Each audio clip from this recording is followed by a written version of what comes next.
আসসালামু আলাইকুম সুপ্রিয় শিক্ষার্থী বন্ধুরা, কেমন আছো তোমরা সবাই? বরাবরের মতো আজকে আবারও চলে এসেছি তৃতীয় শ্রেণীর বাংলাদেশ ও বিশ্ব পরিচয় বইয়ের 10ম অধ্যায়ের সমাধান নিয়ে। তো চলো শুরু করি তাহলে। 10ম অধ্যায় হচ্ছে আমাদের দেশ। তো আমরা এই 10ম অধ্যায়ের যে অনুশীলনী আছে সেটারই সমাধান করব আজকে। চলো তাহলে শুরু করি। প্রথমে আছে সঠিক উত্তরের পাশে টিক চিহ্ন দিই ক নাম্বারে। তো ক নাম্বারে শুরুতে আছে ক এর 1, পঞ্চগড় বাংলাদেশের মানচিত্রে কোন দিকে অবস্থিত? উত্তর হবে ক, সর্ব উত্তর। 2 আছে জনসংখ্যার দিক থেকে বাংলাদেশের অবস্থান সব দেশের মধ্যে কততম? উত্তর হবে ঘ, অষ্টম। 3 হবে কোনটি শিল্পজাত পণ্য? উত্তর হবে ক, চিনি। তো সঠিক উত্তরের পাশে টিক চিহ্ন আমরা দিয়ে দিয়েছি। এবার আমরা চলে এসেছি সংক্ষিপ্ত প্রশ্ন খতে, এটা সমাধানে। যেহেতু এই প্রশ্নের উত্তরগুলো আমি খাতায় লিখে রেখেছি, তো চলো খাতাতে চলে যাই। সংক্ষিপ্ত প্রশ্ন শুরু করার আগে আমি তোমাদেরকে একটা অনুরোধ করব, তোমরা যারা আমার ভিডিও দেখছো অবশ্যই যদি ভালো লাগে তাহলে লাইক কমেন্টস করে দিবে, আর চ্যানেলটা সাবস্ক্রাইব করতে ভুলবে না। তো চলো আমরা আবার শুরু করি। সংক্ষিপ্ত প্রশ্ন 1 আছে চাকে অর্থকরী ফসল বলা হয় কেন? উত্তর হবে কারণ চা বিদেশে রপ্তানি করে প্রতি বছর প্রচুর বৈদেশিক মুদ্রা পাওয়া যায়। তো 2 আছে কয়েকটি কৃষিজাত পণ্যের নাম লিখি। উত্তর হবে বাংলাদেশের প্রধান কৃষিজাত পণ্য হলো ধান, পাট, আখ ও চা। এছাড়া গম, ভুট্টা, সরিষা, তামাক, ডাল, তুলা, মশলা ইত্যাদি জন্মে। 3 হবে শিল্পজাতীয় পণ্য বলতে কি বোঝায়? উত্তর হবে শিল্প থেকে প্রাপ্ত পণ্যকে বলে শিল্পজাত পণ্য। আর সর্বশেষ আছে মানব সম্পদ বলতে কি বোঝায়? উত্তর মানব যখন সম্পদে পরিণত হয় তখন তাকে মানব সম্পদ বলে। শিক্ষিত ও দক্ষ মানুষ হচ্ছে মানব সম্পদ। তো সংক্ষিপ্ত প্রশ্ন তো গেল, এবার আমরা চলে যাব বর্ণনামূলক প্রশ্নে। এখানে 2টা বর্ণনামূলক প্রশ্ন আছে। প্রথমটাই আছে 1 নম্বরে, যে দেশের মানব সম্পদ যত উন্নত সে দেশ তত উন্নত কেন? তো এই প্রশ্নের উত্তর আমরা এভাবে লিখতে পারি, মানুষ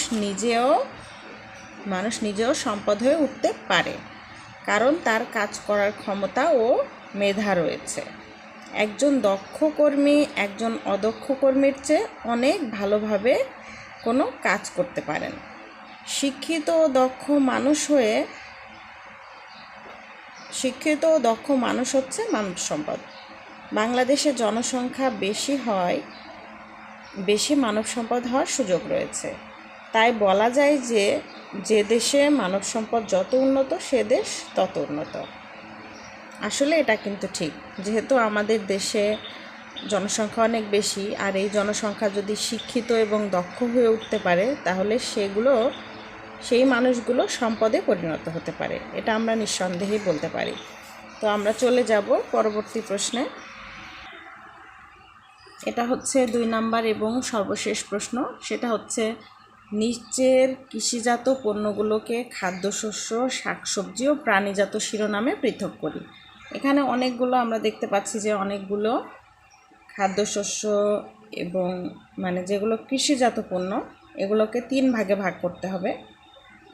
তো আগে আমরা দেখি কি কি অপশন আমাদের কাছে আছে।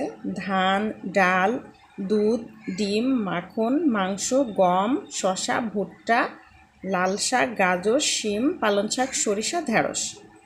অনেকগুলো অপশন আছে যেগুলোকে আমরা একটা ছক আকারে দেখাবো যে কোনটা খাদ্যশস্য, কোনটা শাকসবজি এবং কোনটা প্রাণীজাত, প্রাণী থেকে আমরা পাই কোনটা সেটা।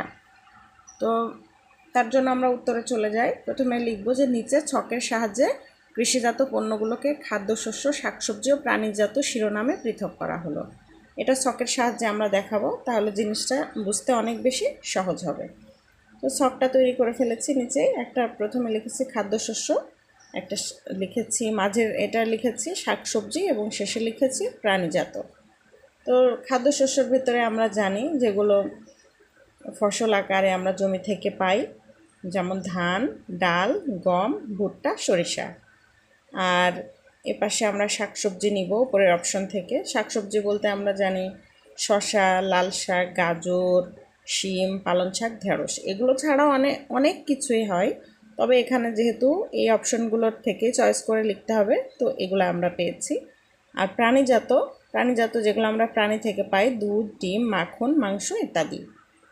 তো এটাই ছিল আজকের 10ম অধ্যায়, আমাদের দেশ নিয়ে যে অধ্যায়টা আছে, এই অনুশীলনীর প্রশ্ন উত্তর, সমস্যার সমাধান।